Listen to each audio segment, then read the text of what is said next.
Hello simplifiers. Today we're here to build on the Getting to Know Your Data with Elasticsearch talk by presenting the Open Source SOC.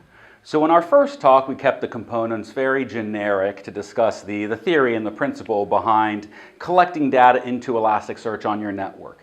Today we're going to dive a little bit deeper into some specific examples of products you can use for your open source SOC. So at the heart is going to be our SIEM solution, which is Elasticsearch. Into that, we're going to be ingesting Wazoo. And now Wazoo is a host IDS with agents that you're able to deploy on pretty much any operating system out there. It comes with a rule base and a bunch of monitoring and is a rich source of events that feeds naturally into Elasticsearch as a backend, even including a whole bunch of dashboards that make visualizing that data very easy. Along with that, we've got MISP as a threat intelligence source. We've got either Zeek, Suricata as our IDS. We're running pfSense as a firewall. And we also have our Simplify Community Edition. Now, to be honest, Simplify Community Edition is not open source, but we're including it in here because it's still free for you to use. So let's take a look at our network diagram now and how it changes with these new components. We've got Zeek and pfSense running over here at the perimeter, feeding both syslog and NetFlow data into FileBeat.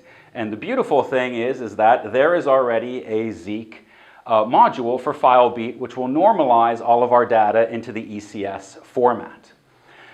Those feed into FileBeat, which feeds into Elasticsearch, along with our Wazoo agents. From our previous talk, we had our generic Windows domain controller and Linux box also feeding data into Elasticsearch.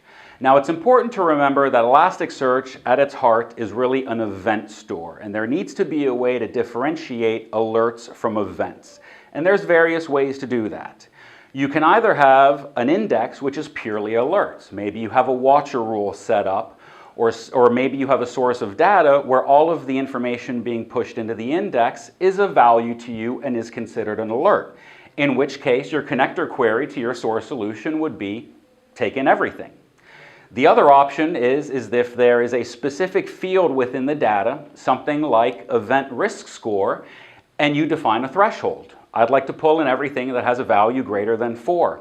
Well, great, that can be defined at the connector level as well. The slightly more complicated solution would be when you're trying to pull from an index that contains a lot of data, both events and alerts. In that case, the query looks a little bit more complicated.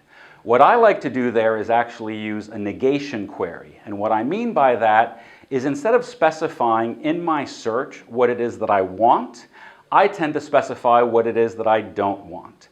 And what that does for us is if you ever come across a new event or an alert that's never been seen before, you're still going to ingest it and make sure that it's not missed. Once we have our alerts ingested into Simplify and we've defined a playbook that uses MISP as an enrichment source to pull down IOCs, our analysts are now able to do intelligent case management within the platform. And that's very important that they can make good, rapid decisions based on the enrichment data and based on the single pane of glass that we provide them.